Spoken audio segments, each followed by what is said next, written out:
সারা সপ্তাহ 5 ওয়াক্ত নামাজ পড়েন না কেন? কি খবর না ফরমান? এই বেনামাজি, বেশরম, নির্লজ্জ, বেহায়া বেটা, বেহায়া বেটা, বেহায়া বেটা, বেহায়া বেহায়া, অসভ্য বেনামাজি, অসভ্য বেনামাজি, অসভ্য বেটা, বেনামাজি, বেহায়া বেটা, নির্লজ্জ বেটা, জন্তু জানোয়ারের স্বভাব এটা বেটা, যে শুধু খায় আর ঘুমায় আর পেশাব পায়খানা করে আর যৌন চাহিদা পূরণ করে। বেটা জানোয়ারের আখলাক, ইনসানের আখলাক হইতে পারে না। ইনসান তো আল্লাহ বানাইছে গোলামির জন্য, ইনসান তো আল্লাহ তাআলা বানাইছেন সেজদার জন্য। सारे दुनिया तेरे लिए, तू सिर्फ मेरे लिए। আল্লাহ বলছে বান্দা তাম দুনিয়া তোর জন্য, বান্দা খা, বান্দা তুই শুধু আমার জন্য। तू सिर्फ मेरे लिए, তুমি শুধু আমার জন্য। सारे दुनिया तेरे लिए, তাম দুনিয়া তোমার জন্য, তোমার জন্য বান্দা ভোগ করো দুনিয়া, কোনো মানা নাই, তোমার জন্যই তো বানাইছি বান্দা। তুমি আমাকে ভুললা কেন? আমাকে ভুললা কেন? জন্য খুব মনে রাখবেন। হ্যাঁ, আখলাকের নাম মানুষ, আখলাকের নাম মানুষ। যার আখলাক নাই সে মানুষ নয়, যার চরিত্র নাই সে মানুষ না। আখলাকের নাম মানুষ, দিলের সৌন্দর্যের নাম মানুষ, অন্তরের পবিত্রতার নাম মানুষ। তাকে বলে মানুষ। শুদ্ধ কথা বললে হয় না, কথা তো শুদ্ধ, মুতে তো খারাইয়া। কথা বোঝেন না? কথা তো কয় শুদ্ধ, মোবাইলে তো সারা রাত উলঙ্গ ছবি দেখে। কথা তো এমনি শুদ্ধ। কেমন আছেন আঙ্কেল? ভালো আছেন? কিছু খাবেন আঙ্কেল? আঙ্কেল একবার হুইতালা? আরে বাপরে, বাটফার, বাটফার। কথা তো কও এত সুন্দর, এমনি তো চুরি করো, দুর্নীতি করো, 1 খুচা দিয়ে 3 কোটি টাকা মাইরা দাও, পারো না দেশটা কি লেখাইয়া ফেলাও। ফরমান কিসের শুদ্ধ মানুষ বেড়া? যার আখলাক নাই সে মানুষ কিসের? রবের সাথে যার সম্পর্ক নাই ওই আবার কিসের মানুষ? এজন্য চরিত্রের নাম মানুষ, আখলাকের নাম মানুষ। দিল যার অপবিত্র, গুনাহের কালিমায় যার অন্তর অন্ধকারাচ্ছন্ন, বিশ্বাস করো ভাইয়া বাপ, সে মানুষ না, সে মানুষ না।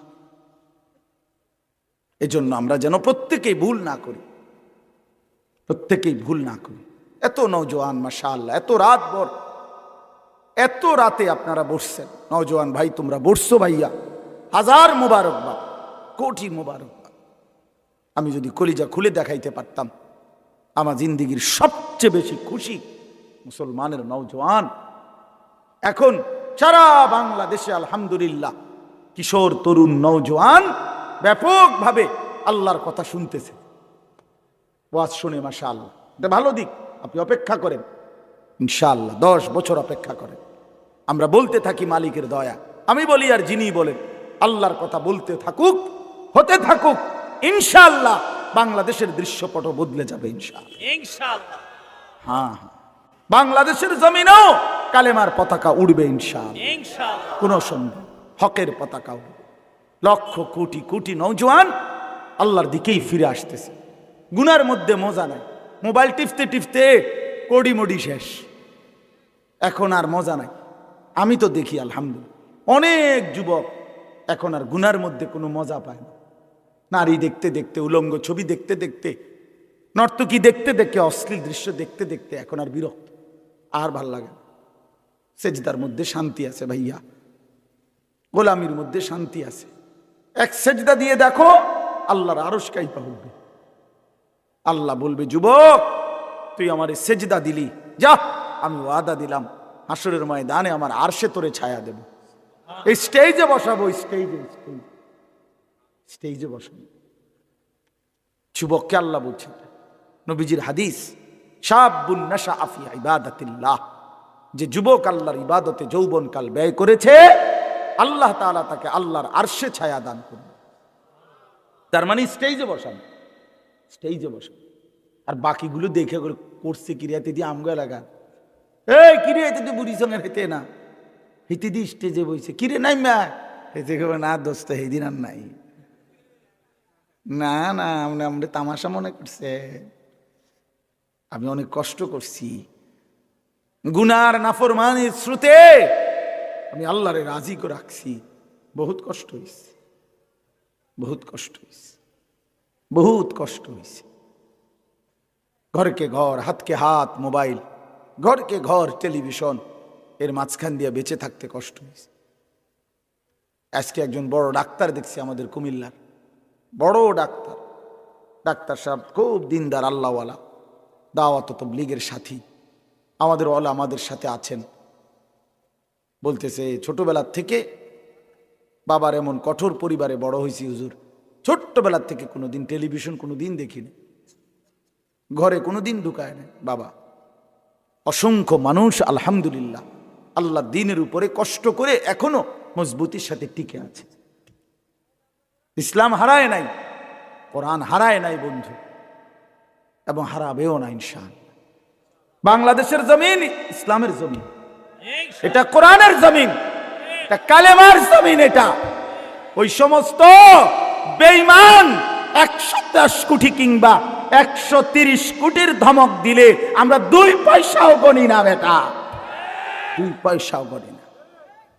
ইন্ডিয়ার ওই বেঈমান আমরা গনা তো ধরি না, আমরা করে ধমক দেয়, পেঁয়াজ বন্ধ করে দেবে, পেঁয়াজ তার আব্বার, আলু বন্ধ করে দিবে তার বাপের আলু, হ্যাঁ পেঁয়াজ মোদির আব্বার, তোর বাপের পেঁয়াজ বেটা, তোর বাপের আলু তোর বাপের বেটা, ধমক দেশ বেটা, পেঁয়াজ বন্ধ করে দিবে, আলু বন্ধ করে দিবে, হসপিটাল চিকিৎসা বন্ধ করে দিবে, আর আমরা বইয়ে বইয়ে চিরা খামু, বইয়ে বইয়ে আমরা আমাদেরকে খাবারের ভয় দেখা। আমরা তো স্পষ্ট কথা বলতে পারি মুসলমান, তোদেরকে যিনি খাওয়ায়, তোদেরকে পেঁয়াজ রসুন আলু ভাত মাছ চাল ডাল, তোদের ওই 130 কোটি বেঈমানকে যিনি খাওয়ায় তিনি তো আমার আল্লাহ, আমার আল্লাহ বেটা। আরে বেঈমান তোর কি, তোর মূর্তি ছাড়া তোদের আছে কি তোদের আবার বেটা? ওই আল্লাহ তো আমার আল্লাহ। কার আল্লাহ বলেন? আমার আল্লাহ খাওয়ায় তোদেরকে বেটা, আমার ধমক দেয় বেটা। পাগল কোথাকার, বেওকুফ, কাকে ধমক দাও? 110 কোটি 130 কোটি কোনো সংখ্যা না, মুমিনের কেবল একজন, তিনি আল্লাহ।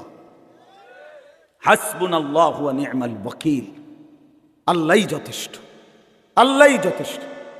প্রিয় বন্ধুর সন্তান, আমার ছেলে, আমার বাপ, আমার বন্ধু, আমার নওজোয়ান, আমি মনে করাই দিলাম নওজোয়ান, আমি থাকি বা না থাকি, হাজারো লাখো ইমানদার কোরবান হয়ে যাক প্রয়োজনে, এটা মনে রাখো যুবক, সারা পৃথিবীতে মজলুমের বিজয় হচ্ছে, সারা পৃথিবীতে ইমানদারের বিজয় হবে ইনশাআল্লাহ। হ্যাঁ, আগামীর সম্ভাবনা ইসলামের সারা বিশ্ব জুড়ে, কালেমার হকের, এটাই সত্য, এটাই সত্য। 54 বছরের জালেম স্বৈর শাসক, 54 বছর বাপ ফুত মিলে ইসলামের গুরুত্বপূর্ণ অসংখ্য নবীর স্মৃতিধন্য, আল্লাহ রসুলের অসংখ্য ভবিষ্যৎবাণীর সমৃদ্ধ দেশ সিরিয়ার মধ্যে 54 বছর বাপ ফুত 2 জালেম জুলুমের শাসন কায়েম করে রাখছিল। কি পরিমাণ নারীকে ধর্ষণ, বেইজ্জতি, নির্যাতন করেছে, কত লক্ষ মুসলমানের রক্তে জমিন ভাসায় দিছে। এই 54টা বছরে বাপ ফুত 2 জনে মিলে আলহামদুলিল্লাহ গত 8 ডিসেম্বর ইমানদারের আঘাতে, মুজাহিদিনদের হামলায় ওই নাফরমান জালেম শাসক আবারও 8 ডিসেম্বর ওই জালেম পলাইছে। শুনছেন? নতুন উইকেট পড়ছে তো, শুনছেন? 8 ডিসেম্বর নতুন উইকেট পড়ছে, ইতিমধ্যে 2 উইকেট পড়ে গেছে। 5 আগস্ট 1 উইকেট পড়ছে, 8 ডিসেম্বর 2য় উইকেট পড়ছে। 2024 সাল উইকেট পড়ার বছর, এবছর বোলিং ভালো হয়েছে। হ্যাঁ,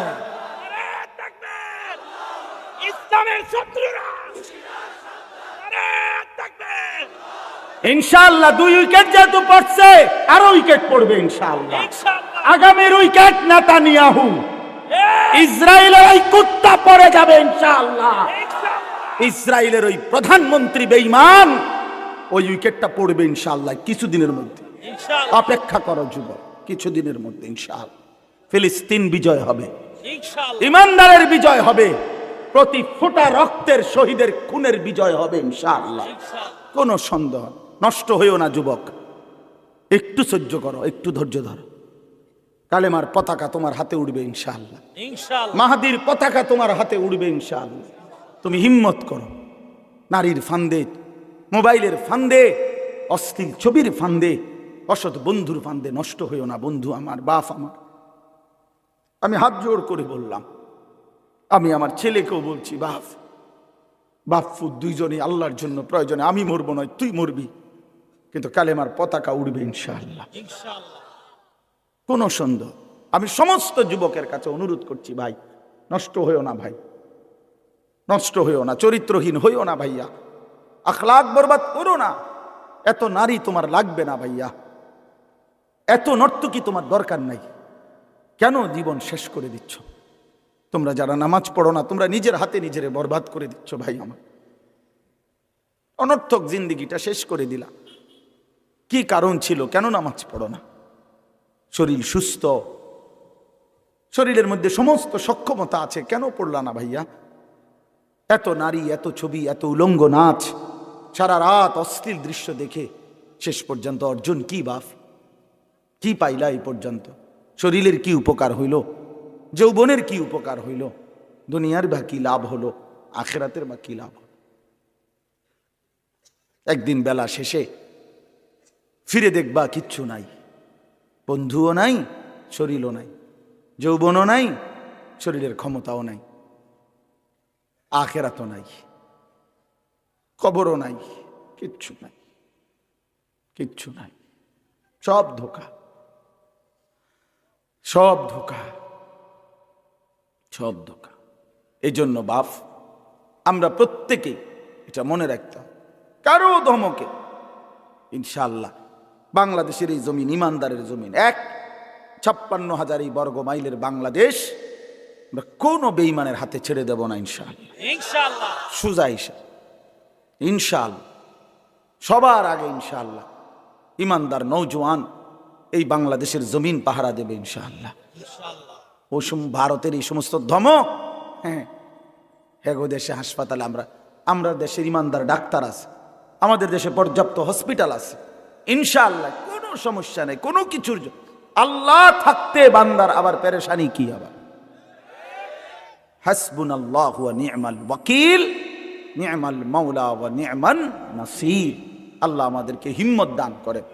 আমি সমস্ত যুবকদের কাছে অনুরোধ করছি, আগামীর ইসলাম তোমাদের হাতে, আগামীর কালেমা তোমাদের হাতে, হকের ঝান্ডা তোমাদের হাতে। খুব দ্রুতই ইমাম মাহদি এবং দাজ্জালের লড়াই হবেই হবে ইনশাআল্লাহ, কোনো সন্দেহ। এবং মাহদির পক্ষই জিতবে, বেঈমানের পক্ষ দাজ্জালের পক্ষই হেরে যাবে ইনশাআল্লাহ, ইনশাআল্লাহ।